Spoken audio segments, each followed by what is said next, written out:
Buenos días, mi nombre es Claudia Barahona Opaso, estudiante de Tecnología Médica de la Universidad Católica de Temuco, y hoy voy a presentar el caso clínico número 12 como parte de mi actividad de título. Para comenzar la presentación del caso, un tecnólogo médico recibe una muestra de sangre venosa anticoagulada con EDTA con una solicitud de transfusión a nombre de Juan Ignacio Leiva Morales, que proviene desde el servicio UCI. Corresponde a un paciente de sexo masculino con diagnóstico de sepsis de origen urinario con shock séptico. El motivo de la solicitud es por una anemia secundaria al diagnóstico y esta se puede comprobar con la hemoglobina y el hematocrito, que ambos están disminuidos, indicando una anemia.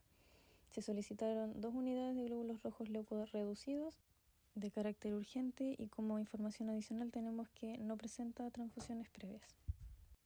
Se realizaron estudios pretransfusionales obteniendo como resultado que la muestra del receptor es BRH positivo, anticuerpos irregulares negativos y prueba autóloga negativa, sin registros previos de clasificación sanguínea. Se compatibilizaron además 2 unidades isogrupo reclasificadas previamente en lámina. Ambas unidades son BRH positivo, anticuerpos irregulares negativo y prueba autóloga negativa. Respecto de la compatibilidad cruzada, ambas unidades resultaron compatibles. Se etiquetaron ambas unidades y la unidad de glóbulos rojos 1 fue despachada al servicio UCI. La unidad de glóbulos rojos 2 quedó reservada en la unidad de medicina transfusional. A las 11:30 horas se inició la transfusión de la unidad de glóbulos rojos 1 en UCI con el paciente inconsciente. La transfusión fue monitoreada por el tecnólogo médico Sebastián Ortiz durante 15 minutos de vigilancia activa y se registraron los signos vitales iniciales. Estos correspondían a presión arterial de 108/70 miligramos de mercurio, pulso de 92 latidos por minuto, saturación de oxígeno de 96% y temperatura de 36.3 grados, todos dentro de los valores normales. 45 minutos post inicio de la transfusión se presentó con inicio súbito, disnea intensa, taquipnea, cianosis peribucal y se auscultaron crépitos bilaterales. Esto se notificó a la unidad de medicina transfusional y se detuvo la transfusión. Además se registraron los signos vitales posttransfusionales, en los cuales se evidenció un paciente hipotenso con hipoxemia y pulso y temperatura disminuidos. Por orden médica se administra al paciente oxígeno de alto flujo y se solicitó exámenes adicionales. Además, el paciente fue intubado y conectado a ventilación mecánica de modo controlado. Los exámenes adicionales fueron una radiografía de tórax posttransfusión, que como hallazgo encontró infiltrados alveolares bilaterales compatibles con edema pulmonar no cardiogénico, ecocardiograma y electrocardiograma sin hallazgos de sobrecarga o insuficiencia cardíaca, y la gasometría arterial, la cual es consistente con un paciente que cursa con hipoxemia, ya que el pH está disminuido, la presión parcial de oxígeno está disminuida, igual que la saturación de oxígeno y bicarbonato. También se pidieron panel de virus respiratorios y cultivos que dieron resultados negativos, PCR para SARS-CoV-2 negativa, y se evaluó la unidad transfundida, que no mostró hemólisis ni contaminación evidente. Además se revisó mediante trazabilidad el donante, la cual resultó ser una mujer multípara comprobada. Con estos antecedentes, entonces, ¿cuál podría ser el diagnóstico? Lesión pulmonar aguda relacionada con la transfusión o TRALI. Para avanzar con este diagnóstico, primero debemos descartar otras causas de insuficiencia respiratoria aguda. Esto se realizó mediante el panel de virus respiratorios y cultivos, que dio negativo, la PCR para SARS-CoV-2, que también dio negativo. Además, hay que tener presente que la unidad transfundida no tenía hemólisis ni contaminación evidente y quién fue el donante de la unidad. ¿Qué es la lesión pulmonar aguda relacionada con la transfusión? Corresponde a una reacción adversa a la transfusión que es de carácter inmediato y grave, y se manifiesta con hipoxemia y edema pulmonar de origen no cardiogénico. Además requiere una asistencia respiratoria y o ventilación mecánica, y ocurre durante o después de la transfusión de los hemoderivados.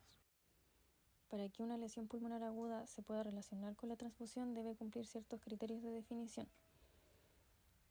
La Conferencia de Consenso Canadiense define TRALI como TRALI tipo 1 y TRALI tipo 2. Para caracterizar primero TRALI tipo 1, según la Conferencia de Consenso Canadiense, debe ser de inicio agudo, debe presentarse hipoxemia, debe haber evidencia clara de edema pulmonar bilateral en las imágenes, que pueden ser una radiografía, tomografía computarizada de tórax o una ecografía. No debe haber evidencia de hipertensión auricular izquierda, y si la hay, esta debe considerarse que no es el primer contribuyente a la hipoxemia. Además, el inicio debe ser durante o dentro de las 6 horas posteriores a la transfusión y, importante destacar, en la TRALI tipo 1 no existe relación temporal con un factor de riesgo alternativo para el síndrome de distrés respiratorio agudo. Y esta es la principal diferencia con el TRALI tipo 2, que tiene los mismos criterios del tipo 1, pero presenta factores de riesgo del síndrome de distrés respiratorio agudo o un síndrome de distrés respiratorio agudo leve diagnosticado. Entonces, con esta tabla, además de los signos y síntomas del paciente y los exámenes adicionales que se le realizaron, podemos ver que sí es un diagnóstico de lesión pulmonar aguda relacionada con la transfusión y además es de tipo 2 porque el paciente presenta un factor de riesgo de síndrome de distrés respiratorio agudo que corresponde a la sepsis no pulmonar. ¿Cuál es la etiología de TRALI? TRALI tipo 2, en este caso inmune, es mediada por anticuerpos anti-HLA producto de una transferencia pasiva de anticuerpos que provenían desde la donante, que era una mujer multípara. ¿Cuál es la relación entre las mujeres multíparas y los anticuerpos anti-HLA? Una mujer multípara corresponde a una mujer que ya ha pasado por más de 2 embarazos. En cada embarazo, la mujer se expone a los antígenos HLA del feto que provienen desde el padre. Entonces se puede generar una respuesta inmune de anticuerpos anti-HLA clase 1 y clase 2. Además existen estudios que avalan que la prevalencia de aloinmunización HLA aumenta con la paridad y que las mujeres nulíparas tienen menor tasa de aloinmunización HLA. Sobre la epidemiología, la lesión pulmonar aguda relacionada con la transfusión es poco reconocida y subnotificada. Además, existe una aplicación inconsistente de las definiciones estándar que corresponden a los criterios que mencionamos anteriormente. Esto debido a que con el tiempo estos criterios han ido evolucionando. Históricamente se estimaba que la frecuencia de TRALI era de 1 en 5.000 hemocomponentes transfundidos. Sin embargo, luego de la implementación de estrategias de mitigación de esta reacción, en América del Norte se evidenció una menor frecuencia, de 1 en 64.000 a 1 en 200.000 por unidad transfundida. En Australia, entre 2016 a 2019, se presentó con una frecuencia de 1 en 13.000 por componente de plasma y 1 en 21.000 por componente de plaquetas, además de 1 en 42.000 por componente de glóbulos rojos. Es importante destacar también que TRALI y posible TRALI, que ahora están catalogados como TRALI tipo 1 y TRALI tipo 2, son la segunda causa de morbilidad relacionada con la transfusión en Canadá y la segunda causa de mortalidad relacionada a la transfusión en Estados Unidos, ambas sobrepasadas por la sobrecarga circulatoria asociada a la transfusión. Respecto de la fisiopatología, como mencionamos anteriormente, la lesión pulmonar aguda relacionada con la transfusión corresponde a una reacción adversa a la transfusión que puede tener un origen inmune o no inmune. Existen 3 supuestos mecanismos principales de acción y todos tienen como principal objetivo los neutrófilos. El primer mecanismo se define por la transferencia pasiva de anticuerpos anti-HLA o HNA provenientes del donante, que es más prevalente cuando el donante es una mujer multípara. En este mecanismo, los anticuerpos anti-HLA de clase 1 y HNA son transfundidos desde la donante y se pueden unir tanto a células endoteliales de unión endotelial directa o a antígenos cognados en polimorfonucleares cebados o sensibilizados. Esto genera una reacción antígeno-anticuerpo clásica de TRALI. Produce una activación de neutrófilos, estos son secuestrados dentro de los capilares pulmonares, se liberan mediadores tóxicos que dañan el endotelio, lo que causa una pérdida de la integridad vascular y como consecuencia fuga de líquido y células inflamatorias, lo que termina en un edema pulmonar. Si bien este mecanismo explica la parte inmune de TRALI, no explica por qué hay transfusión pasiva de anticuerpos cognado que no causó TRALI en todos los receptores. Por lo tanto, se postula el segundo mecanismo. Este corresponde a la hipótesis de 2 impactos. El primer impacto depende de la condición clínica subyacente del paciente, que en este caso puede ser sepsis. Esto genera un estado proinflamatorio en el paciente que activa las células endoteliales pulmonares que producen una mayor expresión de las moléculas de adhesión intercelular 1, liberando quimiosinas. Estas quimiosinas reclutan y preparan polimorfonucleares y producen la adherencia de los polimorfonucleares a la superficie endotelial, preparándolos para cuando viene el segundo impacto. Este segundo impacto es producto de la transfusión pasiva de sustancias biológicas que activan los polimorfonucleares ya sensibilizados. Esta puede ser o no mediada por anticuerpos. Por eso explica lo que el mecanismo anterior no lograba explicar. Entonces se genera una degranulación de polimorfonucleares, liberando mediadores proinflamatorios, especies reactivas del oxígeno citotóxicas y enzimas tóxicas. Todas estas producen daño endotelial, fuga capilar y finalmente edema pulmonar. Aún así, esta hipótesis no explicaba por qué Trali afecta también a pacientes sin un estado crítico, que vendría siendo el primer impacto. Por ende se postuló el tercer mecanismo, que es el modelo del umbral. Este modelo propone que existe un umbral clínico determinado por factores del donante y del huésped. Por ejemplo, una transfusión de hemocomponentes con anticuerpos anti-HLA de título bajo en un paciente crítico puede generar Trali, lo que es un umbral bajo, pero esa misma transfusión en un paciente relativamente sano no va a causar Trali, lo que generaría un umbral alto. ¿Cuál es el diagnóstico principal? Trali tipo 2 inmunomediado.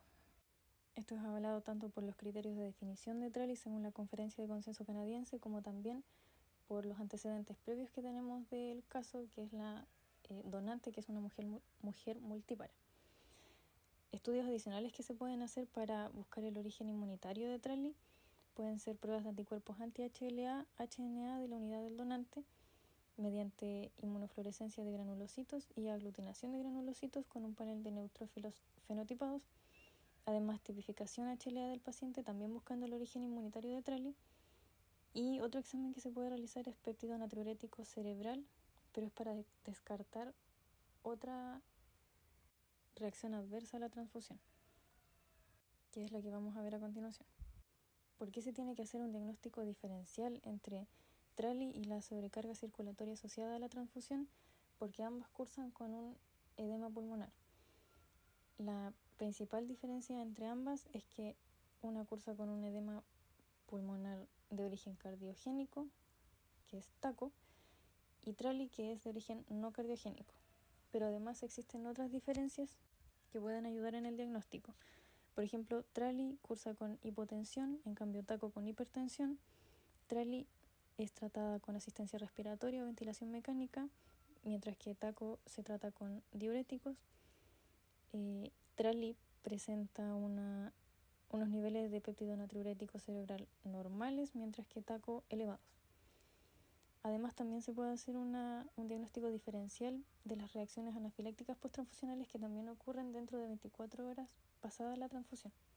Y la principal diferencia entre esta y Trali es que las reacciones anafilácticas posttransfusionales cursan con una radiografía de tórax normal y no se asocia a edema pulmonar, como sí lo hace Trali.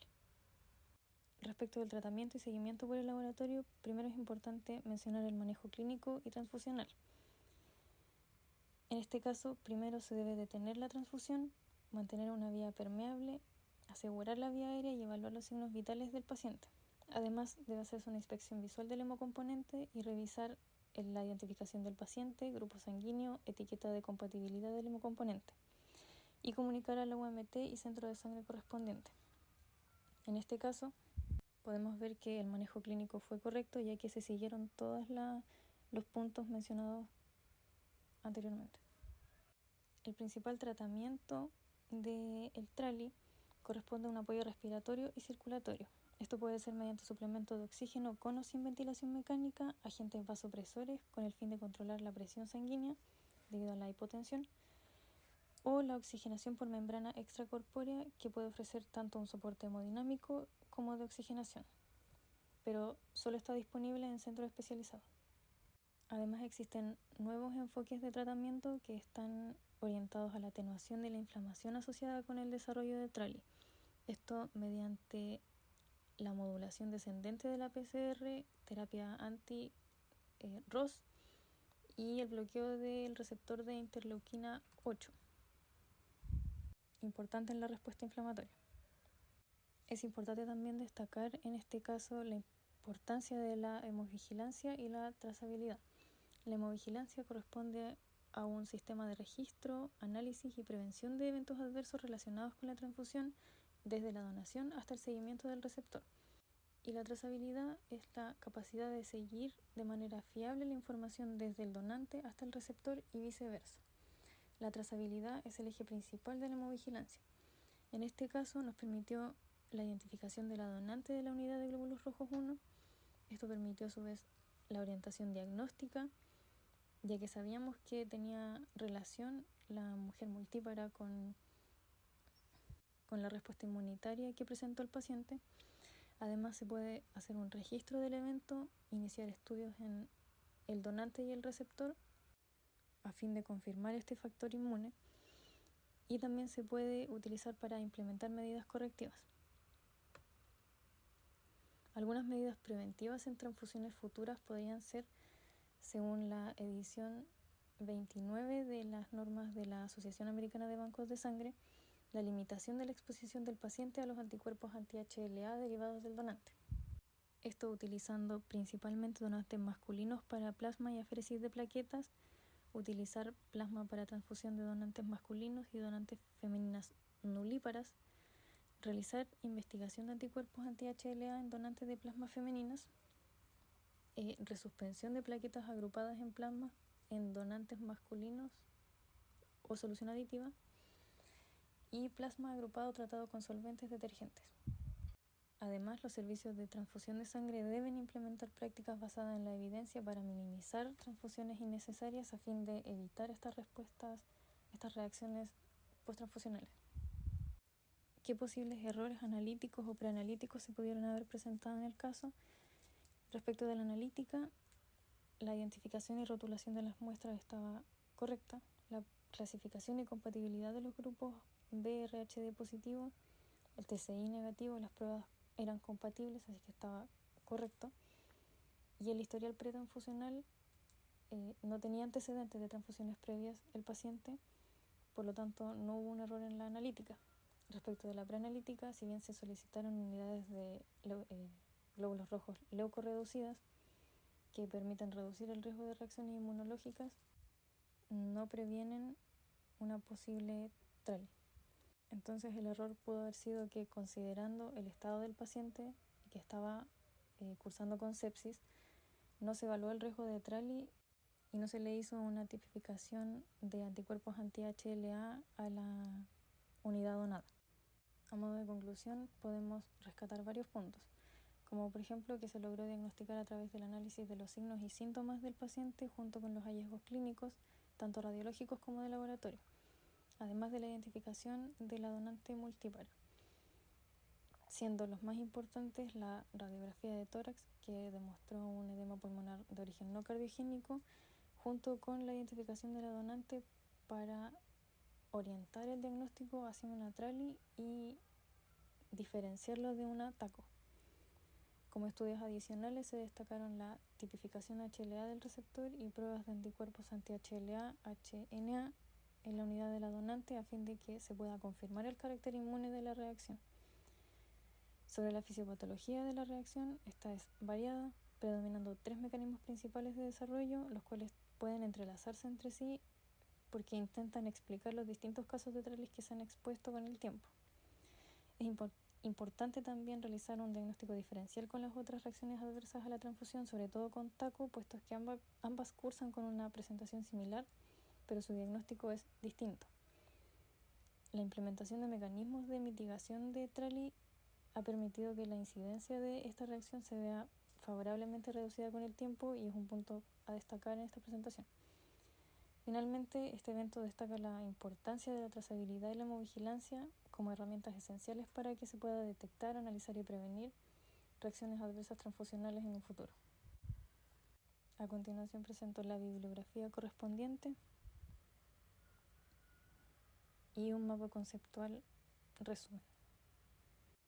Tenemos entonces el caso clínico número 12, donde llega una muestra más una orden de transfusión de un paciente masculino con diagnóstico de sepsis de origen urinario en shock séptico, sin transfusiones previas. El motivo de la solicitud es una anemia secundaria a este diagnóstico que se puede evidenciar por la hemoglobina y el hematocrito disminuidos, sugerentes de anemia. Se le solicitaron 2 unidades de glóbulos rojos leucorreducidos, se realizaron estudios pretransfusionales en el paciente que dieron como resultado BRH positivo, anticuerpos regulares negativo y prueba autóloga negativa. Además se hicieron estudios a 2 unidades de glóbulos rojos, ambas fueron BRH RHD positivo, anticuerpos irregulares negativos, prueba autóloga negativa y prueba de compatibilidad negativa, por lo tanto compatibles. Se realizó la transfusión en UCI de los glóbulos rojos 1. El paciente estaba con signos vitales iniciales normales. 45 minutos post inicio de la transfusión presentó de manera súbita disnea, taquipnea, cianosis bucal, auscultación, decrépitos bilaterales. Se presentó hipotenso e hipoxémico. Se le administró oxígeno de alto flujo, se le solicitaron exámenes adicionales y el paciente fue intubado y conectado a ventilación mecánica. Estos exámenes adicionales dieron como resultado infiltrados alveolares bilaterales compatibles con edema pulmonar no cardiogénico en la radiografía de tórax, electrocardiograma y ecocardiograma sin hallazgos de sobrecarga o insuficiencia cardíaca, gasometría arterial sugerente de hipoxemia, virus respiratorio y cultivos negativos, PCR para SARS-CoV-2 negativa, unidad sin hemólisis ni contaminación evidente, y se investigó también el donante y era una mujer multípara comprobada. Con todo esto podemos llegar a un diagnóstico. El diagnóstico corresponde a una lesión pulmonar aguda asociada a la transfusión o TRALI, en este caso TRALI tipo 2 inmunomediado, según los criterios de definición de TRALI. Entonces podemos destacar que fue una complicación de inicio agudo, se presentó con hipoxemia, edema pulmonar no cardiogénico, se presentó 6 horas dentro de las 6 horas post-transfusión y presentó también factores de riesgo de síndrome de distrés respiratorio agudo, que fue la sepsis no pulmonar. Por ende, es un TRALI tipo 2 y como la donante corresponde a una mujer multípara comprobada, es probable que sea inmunomediado. Es importante diferenciar TRALI de TACO, ya que ambos cursan con un edema pulmonar. Sin embargo, TACO es de origen cardiogénico y TRALI es de origen no cardiogénico. Además, TRALI como tratamiento necesita apoyo respiratorio y TACO como tratamiento necesita tratamiento con diuréticos. Sobre la etiología de esta reacción, esta ocurre por la transferencia pasiva de los anticuerpos anti-HLA presentes en la donante, que como es una mujer multípara tiene mayor prevalencia de anticuerpos anti-HLA que por ejemplo en una mujer nulípara. Esto producto de la exposición de la madre a los antígenos HLA del feto provenientes del padre. La fisiopatología, si bien explicamos anteriormente 3 mecanismos, el mecanismo que mejor explica la condición del paciente es la hipótesis de 2 impactos, donde el primer impacto depende de la condición clínica subyacente del paciente, que en este caso es sepsis. Esto genera el estado proinflamatorio, activa células endoteliales pulmonares, produce mayor expresión de ICAM-1, libera quimiosinas y estas reclutan y preparan polimorfonucleares, además de que los adhieren a la superficie endotelial, preparándose para el segundo impacto. El segundo impacto ocurre producto de una transfusión pasiva de sustancias biológicas que activan polimorfonucleares ya sensibilizados. Puede ser mediado o no por anticuerpos. Esto generaría una degranulación de polimorfonucleares liberando mediadores proinflamatorios, especies reactivas del oxígeno citotóxicas y enzimas tóxicas. Esto generaría daño endotelial, fuga capilar y por lo tanto edema pulmonar. ¿Cuál es el tratamiento de esta reacción? Principalmente suplemento de oxígeno con o sin ventilación mecánica, agentes vasopresores para regular la presión sanguínea y también puede utilizarse oxigenación por membrana extracorpórea. ¿Cuáles son los exámenes adicionales que se pueden realizar? Primero, prueba de anticuerpos anti-HLA o HNA de la unidad del donante y la tipificación HLA del paciente. Esto para buscar y confirmar el origen inmune de la TRALI. Y además se puede hacer un examen de péptido natriurético cerebral para descartar la TACO. Y con este mapa conceptual resumen doy por finalizada la presentación. Espero haya sido de su agrado y muchas gracias por su atención.